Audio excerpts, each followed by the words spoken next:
Hi, everybody. Thank you so much for joining us on what I consider a very special um, community conversation. This is the beginning of National Hispanic Heritage Month, which runs from September 15th through October 15th. And it's a period that recognizes the contributions and influence of Hispanic Americans to the history, the culture, and achievements of the United States. Um, as you probably know, we are so much more than tacos and tortillas. We have a very rich and diverse history, not just in the United States, but in Latin America. And as I mentioned before, I'm a proud Latina, second generation Californian, with my parents families having come from Michoacan and from Sinaloa. So this month is particularly dear to my heart. LEDA started having these community conversations in order to have people share their experiences, talk about current events, and talk about history for BIPOC, Black, Indigenous, and people of color. And as we go through and have different people come on throughout the year, you will hear a wide variety of comments of people and really start to understand the diversity that we have all around us. So today, I'm really pleased to bring on board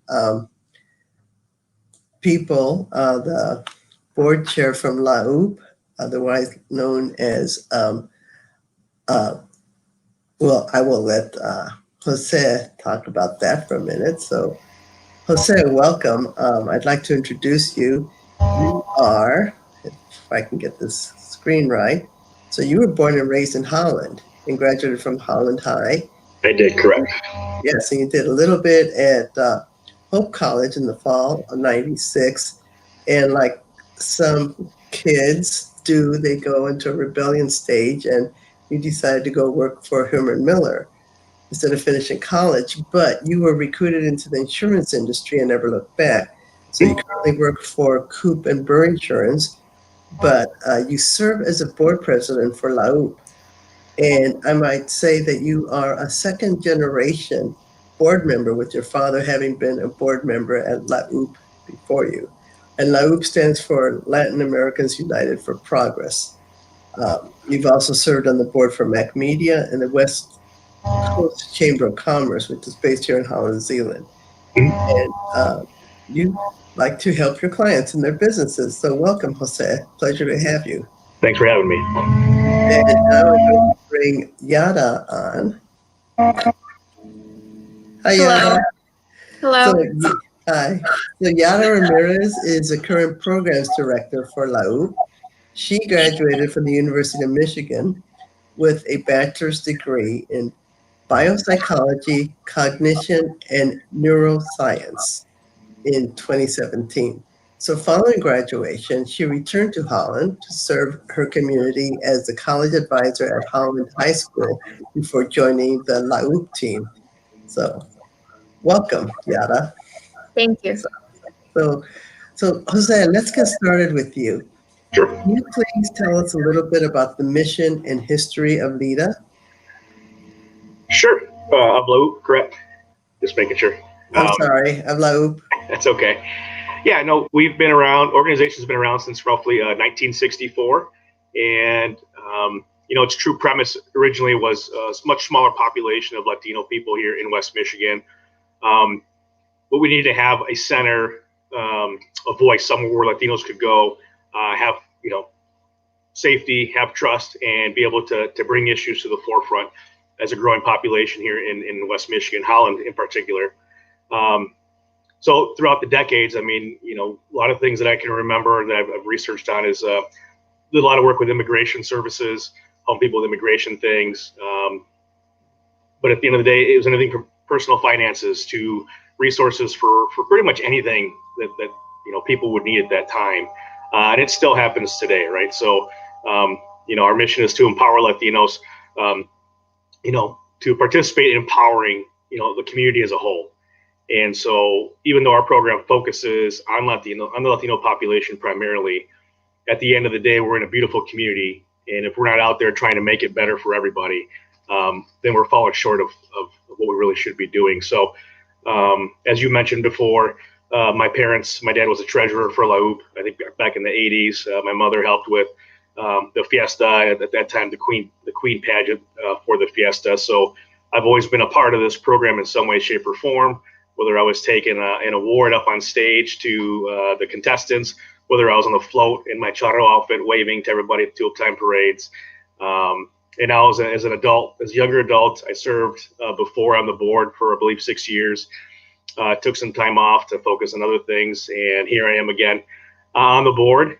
Served a little time as the vice chair, now as the board, as the chair of the board. So really our focus going forward is a lot of the same things. We don't have in-house resources for things such as immigration and other things like that, but we've partnered with many people in the community organizations to help us with that. So we want to remain that resource place for Latinos to be able to come with any concerns or questions of any kind and come to us so we can be that resource to bridge them to the organization or people that can help them with their need at that time. So that's really where we're going. I know we have some other things we're working on. I know we brought up in the past at our galas things such as a community center, which that's a whole different discussion.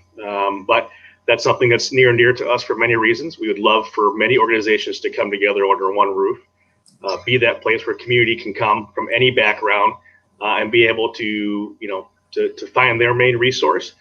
But if all of us are working together as organizations to help, it's minority groups, underprivileged, whatever it may be, we have a better chance to help them in a better way if we're all under one roof and make it easier for them to come to one place and get those resources without having to hop around town to look for those resources. So again, moving forward, we continue to grow our programming, which Yadah will talk about.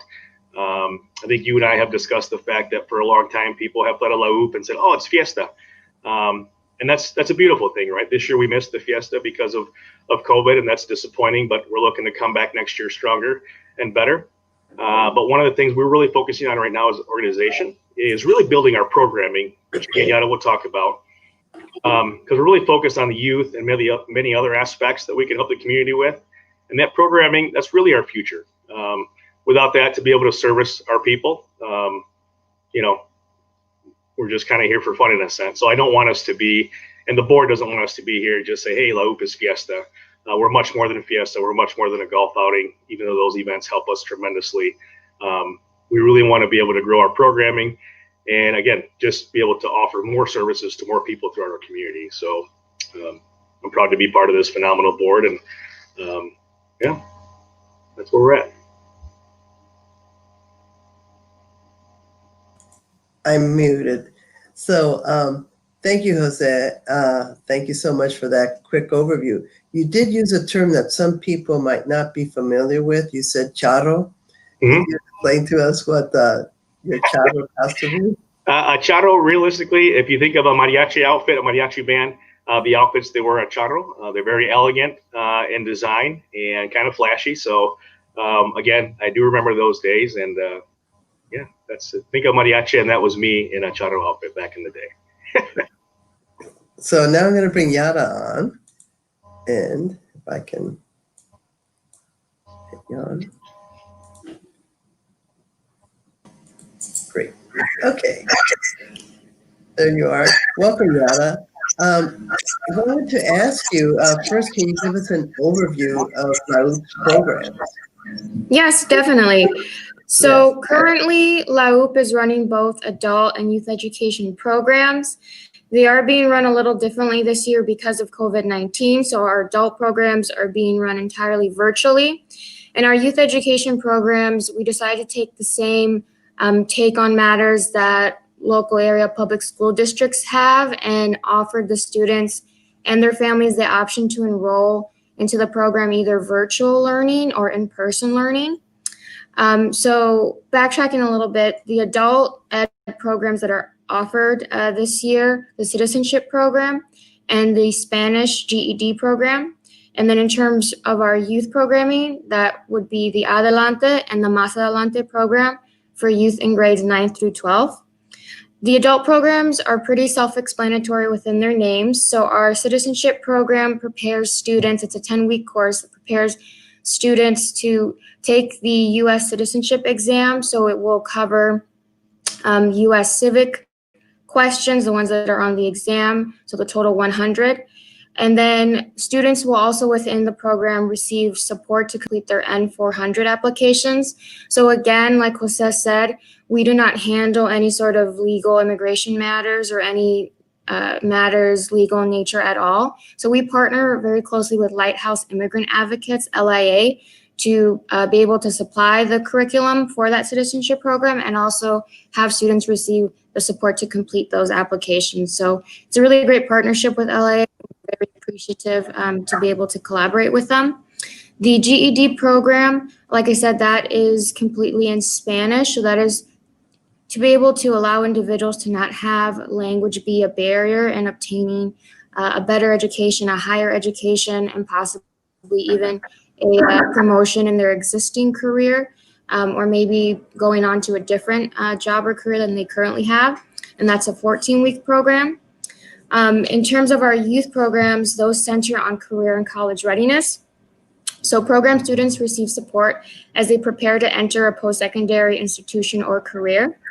The program provides this support through the form of free tutoring, workshops, field trips, and activities that focus on career college-related topics. These topics can include, but are not limited to, financial literacy, college campus visits, the college application process, the scholarship application process, team building, career exploration, interviewing skills, resume building, best practices for networking, community engagement, and civic engagement. The programs also include cultural enrichment activities and experiences for students. The Adelante Más Adelante program curriculum is designed for students considered to be from low-income households, first-generation college students, and underrepresented in post-secondary education. Identifying under a particular ethnicity or race is not a requirement, though. Students of any ethnic, racial background are welcome, though our target audience, as Jose did mention earlier, are students who do identify as Hispanic Latino, but we're here for the entire community. The program has two main goals. We want to increase the rate at which students enroll in a post-secondary institution and for students to develop into well-rounded individuals and engaged citizens. Great, thank you. That was quite a lot, and you really cover the whole gamut of both adults and children, and teenagers as well. What are the, who specific, you mentioned a little bit of who specifically do you serve. I mean, how do people find out about your programs? Yeah, so we have really stepped up our social media presence. And so social media this year was one way that we were trying to recruit and bring program awareness to our programs. Usually pre-COVID-19, I would go into the high schools, and I even did some recruitment in the Zealand Tyson facility for our adult programs. So in-person recruitment used to happen quite a bit. And then this year it was all through email, social media. All of our program information is on our website as well.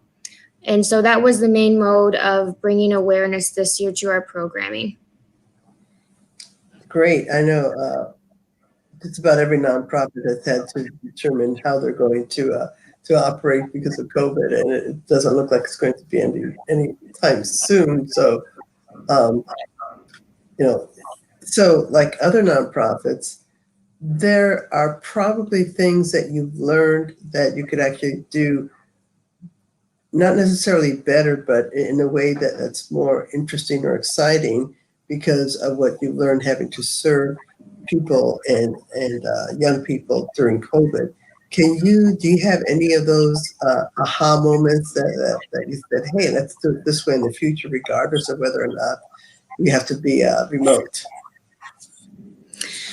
Well, I think not necessarily an aha moment, but definitely a benefit. I think out of all this is for our adults. We have a couple of students in our citizenship program right now, both mothers of children that are still fairly young and would require supervision.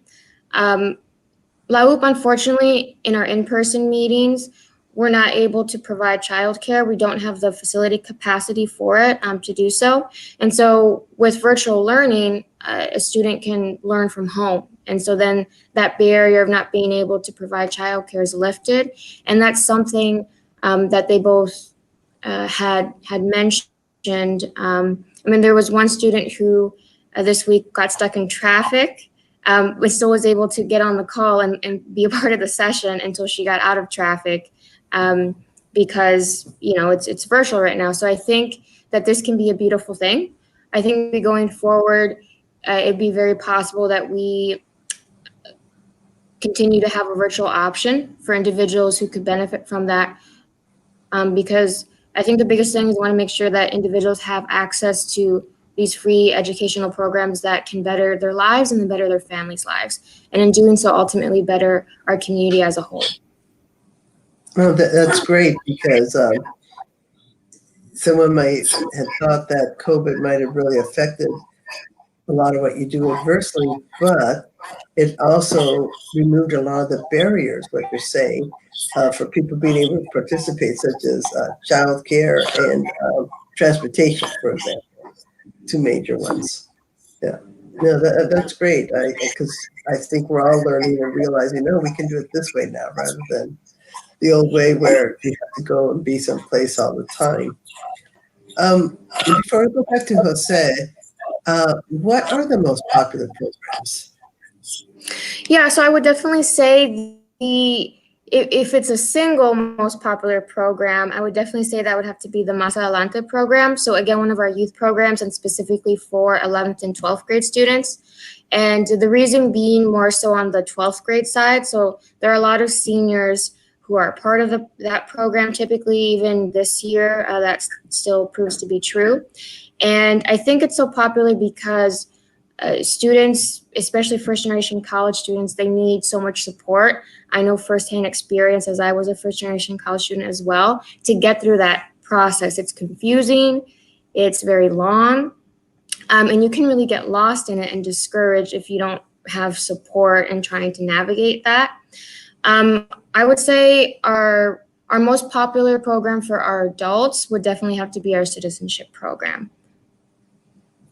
Great. Well, thank you. Yes, and like you, I'm a little bit older, but I was also a first-generation college student as well, first one in my whole extended family. And so when there's no one around to sort of show you the ropes, I think, your programs, your Más Adelante program is really, really helpful to that. So let's bring Jose back on. So, Jose, and you're muted. Okay, great. So, hang on. I'll give Yadah a chance to relax a bit. So, Jose, can you give us some thoughts regarding the future focus of LAUP? Sure. If I may, can I just kind of rewind for a second Certainly. on something? As you saw with Yadah explaining all the programming that we do, I just want to make sure the community knows how appreciative our organization, our board is to have someone like Yadah on our team. She's really helped elevate the level of programming, organization for all the programming, and having her kind of go through what she went through coming up, being part of LAUP and other great programs, coming back with such a phenomenal degree from an institution like University of Michigan, coming back to serve her community, and again, working for us to make us better. I can't really say how much we appreciate that and how much we are better for that, and the community is better for that, to be honest with you. So I just want to make sure I acknowledge that, because she could talk this whole time and she can answer anything, which is phenomenal. So we're just appreciative of her and everything she's done for us in the programming. So she is the future of our programming. Thank you, Jose. That was very, very inspiring, and I hope that people listening and who are watching and will be watching in the future and remember that without someone like Yadah and her background and her experiences, organizations like LAUP are not capable of expanding and really moving into the future. So Right. let's talk a little bit about the future, Jose. Sure. Again, to be honest, right now, the future is, in the immediate future, we will be announcing a new interim director here within the next couple of days. So, community, be on the lookout for that. So we're excited for this opportunity and this person to step forward into this role to get us to the next level. Our goal was to have a director, a full-time executive director at this time. And with just some things going on in COVID, it just kind of slowed things down. We're in the process right now, like I said. So once we get past this point of appointing the new interim director, our main goal is to continue to build the relationships with other corporations, other nonprofits in the community, corporations, because like Yadah said, we've done social media to kind of share what our goals are, what programs we can offer to the youth primarily, but a lot of the corporations in West Michigan could use our help for some of this adult programming we're looking to do and that we currently do. So as we continue to build those relationships and make them aware of what our capabilities are and what we can do for them, I think that'll help us grow from that perspective. Again, one of the main things, I'm going to go back to this community center idea. We had our past interim director was Ed Amaya, and he was part of the brainstorming committee with this community center. And again, our goal was to have a lot of nonprofits under one roof to make it easy for all of our clientele, but to be able to kind of sit here and say, hey, you want to come to this safe spot? We want to be able to offer classes and seminars and workshops on anything to do with our community. So, whether it's finances, whether it's education concerns, whether it's immigration, whatever it may be, just personal development. We want to have that center where we're at the core of it, and we want to just be a safe spot where the community can come as a whole and learn and grow together. So that is still that's still on kind of the checklist of something that's a main goal for us to help accomplish one way or another. So that's something we're working for. But again, this week we'll announce our new interim director. That's step one. Number two is to continue that growth with our corporations and other groups around West Michigan to help bring awareness to what we're doing and what we want to do. And from there, it's truly just building our programming. So we're blessed to be a nonprofit, Latino nonprofit that's been around as long as it has been. How many years has LAUP been around? Since 1964. So one of the things I want to just backtrack, just kind of share is my personal experience here is I didn't finish college. I started and then I said, I want to get into the workforce and just make money. It kind of worked for me in a sense of here I am. I'm loving what I do. I love my career, but there's so many opportunities that were potentially missed, right? And so one of the reasons I'm so passionate as far as my role with the organization now, and even just being a part of LAUP as a whole, is, I want next generations to get excited about something past high school, past school. For many, it may be college. For some, it may not be. And it might be, a trade of some kind. And so I want us to be that resource place where the youth can come to us at any time and ask questions, concerns. Hey, I'm interested in doing this. I want to pull resources from the community leaders and business owners and bring them to the table. And part of that Adelante, Más Adelante is bringing those resources to our youth and helping them explain how do you get to that next level? How do you get to that goal where you want to be? So, I may not have finished college, and that's still a regret I have for a long time. And having a mother in education, that's always been kind of a sore spot because she's always encouraged myself and my sister, and then even my kids, her grandkids now, to continue that education portion of it. But I'm passionate because I think we are kind of that bridge to help the future realize that there's more than just, hey, school and work. And for some people, that just might be what they do, and that works out for them. Again, I'm not living proof of some great success, but I chose that route. I made it work. I worked hard. I worked hard for the resources that I have, and I searched for those resources to help me get past certain sticking points. And it's not always easy for everyone to do that. So I want the future to look to LAUP for that resource. We want to open doors, build the bridges, and just connect people to other people. That's kind of how we see the growth happening in our community. No, that's great. I'm bringing Yadah back because Someone said in the comments, so I wanted to ask Yadah about the future and the future programming, but someone mentioned in the comments that you can do the citizenship program nationwide, but it being virtual. You know, I don't know the thoughts you've given to some of the future programming, and we lost your light, Yadah. Yeah, it's motion sensor. Let me kind of make some movement here a minute. Okay.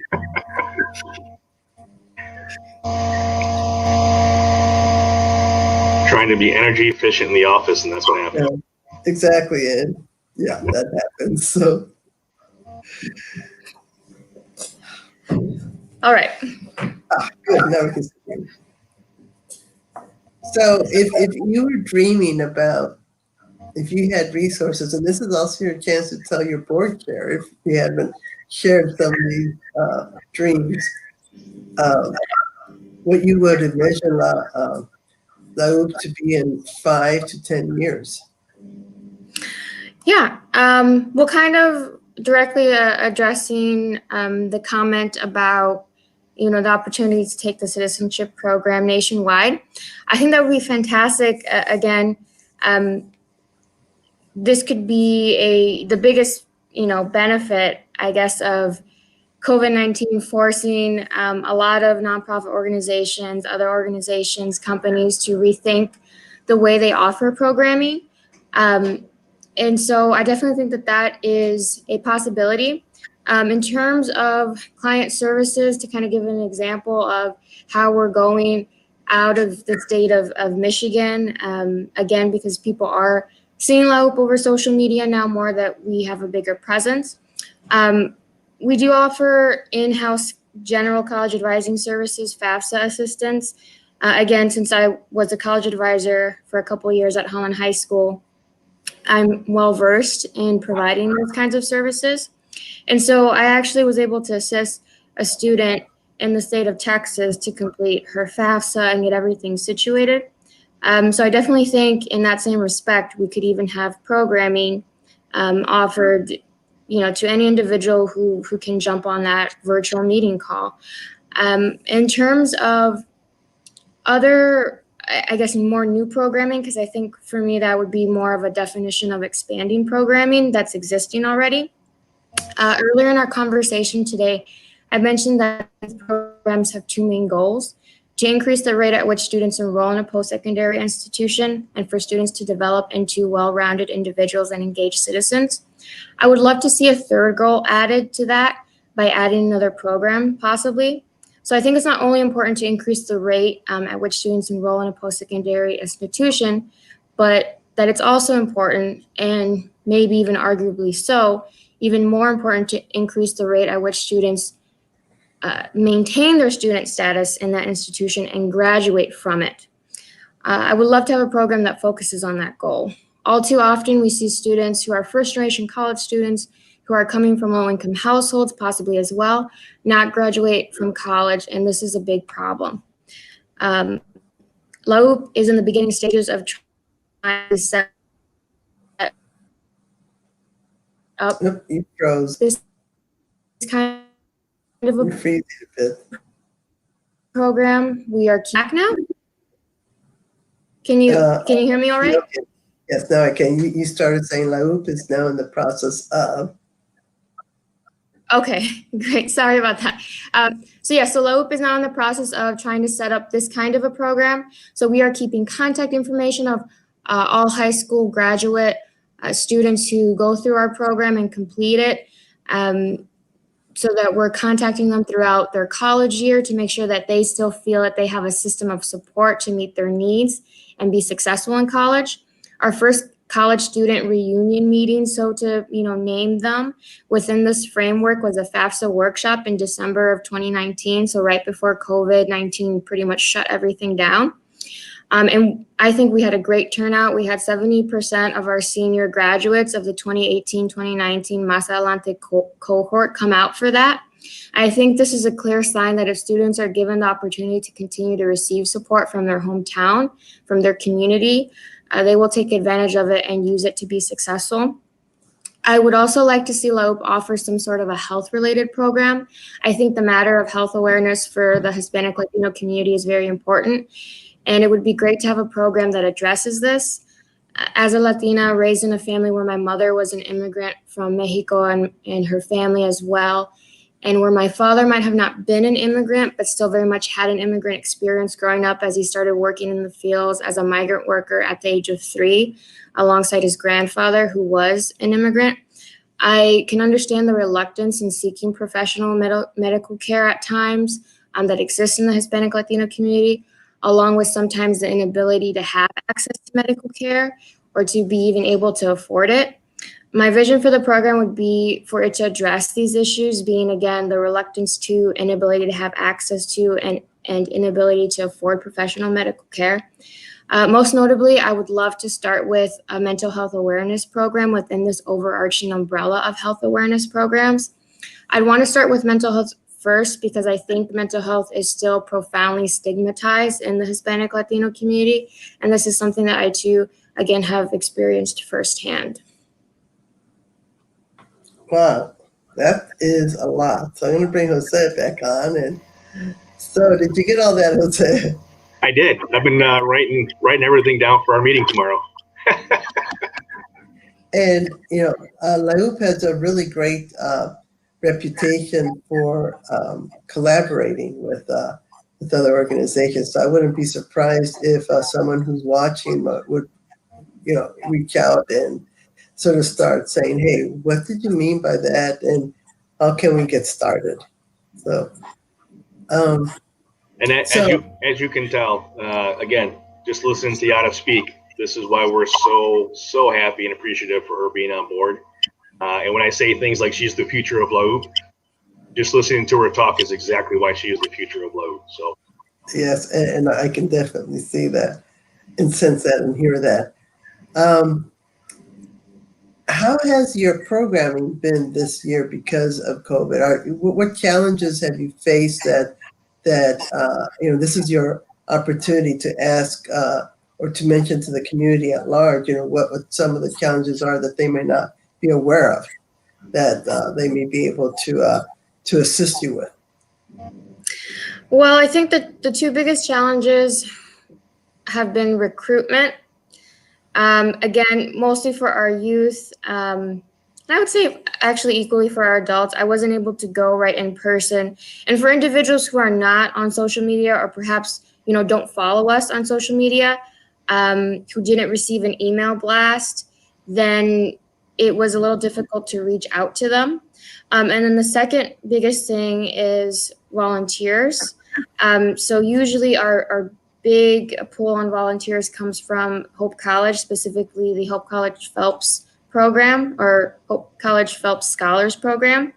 And then also GRCC Lakeshore campus students, and most of the Lakeshore campus, it has online classes right now, so not too many students are coming to the Midtown Center where we're located and where our programming happens. And so, yes, it's been really difficult. I think especially on the volunteer recruitment side.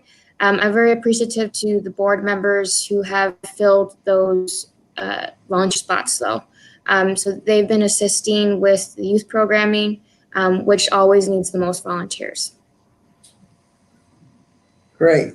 And Jose, can you take it up to an overall level, see what else the community should be aware of that LAUP would benefit by? Sure.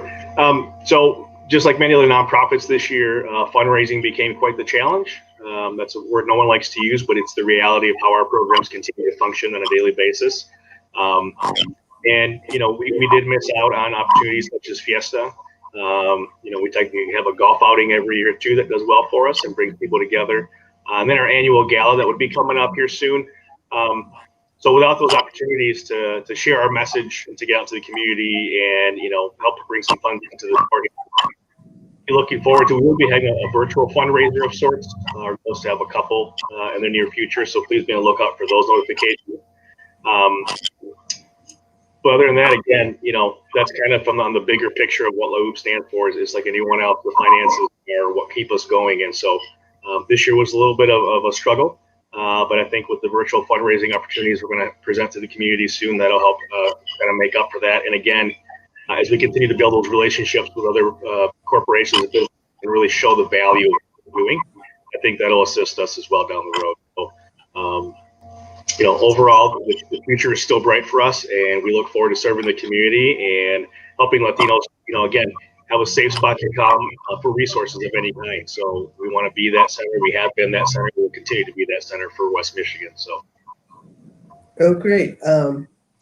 So Yadah sort of gave us her vision for 5 to 10 years in the future.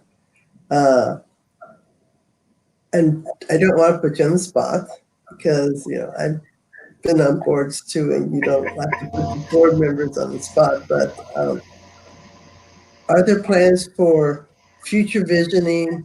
Is there an opportunity for people from the community to give you input as to some of the thoughts for, you know, 5 to 10 years out? Yeah. So a couple of things, and I'll go back to this again because this really is the next big step for us, I think. You know, the community center kind of bundles it all together. That is the future for us, and we're going to keep pushing for that and work hard to make that happen, make it a reality for West Michigan. But other than that, there's so many things we can grow from that potential facility. And so until we get there, you know, we all have a lot of visions and dreams. But at the end of the day, I know that we potentially will be looking to grow our board as well in the near future. You know, we have lost people just because they've termed out the last year. So we've been holding steady where we're at now. But as far as ideas and collaborations, our doors are always open. And to be honest with you, if you're looking to be part of something like this and you would like to be on our board, please give us a call at the office. You know, our contact is at the office. Call Yadah. We'll kind of direct you to our information, and we'd love to talk to you. Because again, you know, we have a great board now, and I've enjoyed working with such a phenomenal board who's very active. We have a true working board right now where so many people are picking up, you know, the slack of not having a director at this time. So they've been picking up all the pieces and making us run it as efficient as possible, making sure Yadah has the resources she needs to function on a weekly and daily basis. So again, board members, that's a key piece to how we succeed as well and help fulfill the mission and create new visions. So if you're interested out there, please give us a call, and we'd love to meet and talk to you. Great. And I wanted to circle back to the community center for a minute. So what you're envisioning is not just a LAUP community center, but for. Correct. Listen, if we could sit here and we had $2 million in our back pocket now, that'd be fantastic. But at the end of the day, we know that functioning as one group can produce a lot of great things. But we also know there's a lot of other great organizations in West Michigan that we would love to work and partner with. And if we're all under one roof, sharing ideas, sharing visions, we feel that it'll produce better outcomes and bigger outcomes for our community that will benefit so many more people. So again, even though we function and we truly base ourselves on assisting the Latino culture in West Michigan, we know if we partner with others, we can reach so many more people, so many more families, and bring phenomenal stories to light, right, for other people to learn from. So that's why it's important for us to partner with down the road on something, a venture such as a community center. So yes, we would love if it could just be the LAUP Community Center, but at the end of the day, we want to work with organizations that want to improve society, improve our backyard, and make us really a destination spot for any business or any person looking to move. Where would you want to move? Why do you want to move to Holland, Michigan? What's in West Michigan? And we feel this would be just another great aspect to what makes West Michigan great and would make us better. Great. I'm going to take you off screen for a couple of minutes while I finish up with Yadah. Sure. So Yadah, are there any parting thoughts that you would like to share with us? I would just first and foremost like to thank you, LEDA, for giving us the opportunity to have this conversation today. And then any individuals in our community who are watching, who are interested in supporting our Latino high school students and also those who might be in college, please feel free to email me. My email can be found. I'm not sure if I can type it anywhere on here, but my email can be found on the LAUP website, as well as our general info at LAUP. Also, programming registration for our Adelante program and our citizenship program is still open. We can still accept some participants, so registration information can also be found on our site, laup.org. Great. Thank you. I was hoping someone was going to pop in your email address on there, but no. Okay, thank you so much, Yadah. Please hang out around afterwards and we'll have a quick little conversation. And I'm going to bring Jose on to finish this off. Thank you. Thank you.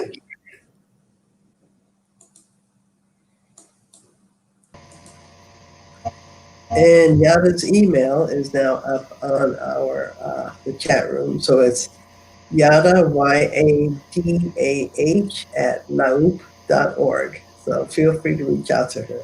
So Jose, I'd like to finish up with you. Are there any parting thoughts that you would care to share?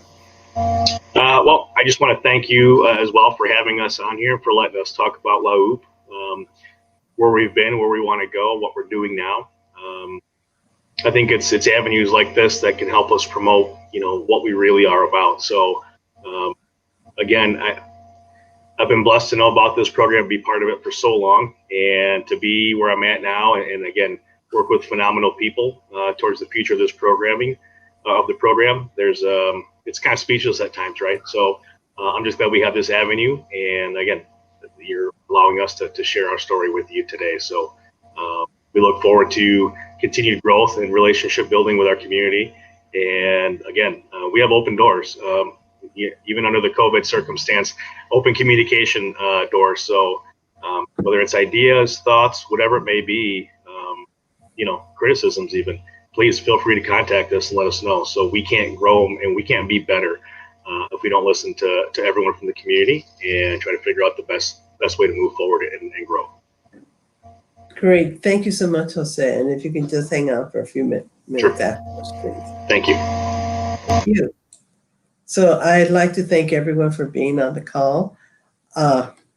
Too many Zoom calls, for watching, and not just watching live, but also on our both website as well as our Facebook Live communication and YouTube Live channel. And I would really love to acknowledge the Community Foundation of the Holland Zeeland area.